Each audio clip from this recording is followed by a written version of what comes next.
ছুটি কাটাতে আমি প্রথমবার সিমলা ভ্রমণে গিয়েছিলাম। ট্রেন থেকে নেমে যখন প্ল্যাটফর্মে পা রাখলাম, তখনই চোখের সামনে এসে হাজির হল তুষারে ঢাকা পাহাড়ের অপূর্ব রূপ। মনটা ভরে গেল। হোটেলে চেক ইন করার পর বাইরে বের হলাম। চারপাশে সাদা তুষারে ঢাকা, রাস্তাঘাট, গাছপালা, ঘরবাড়ি সব যেন এক সাদা চাদরে ঢাকা। দূরের পাহাড়গুলো তুষারে ঝলমল করছে। মনে হচ্ছে যেন এক স্বপ্নের জগতে এসে পড়েছি। আমি তুষারে হেঁটে বেড়াতে শুরু করলাম।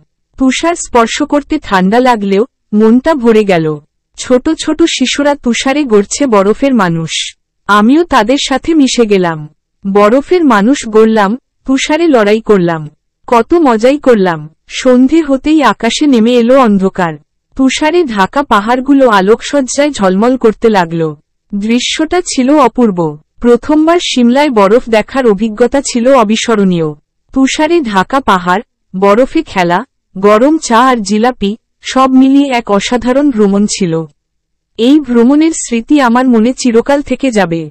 সিমলায় আরও অনেক আকর্ষণীয় স্থান আছে, যেমন রিজ, কালকা সিমলা রেল, জাক্কু মন্দির ইত্যাদি।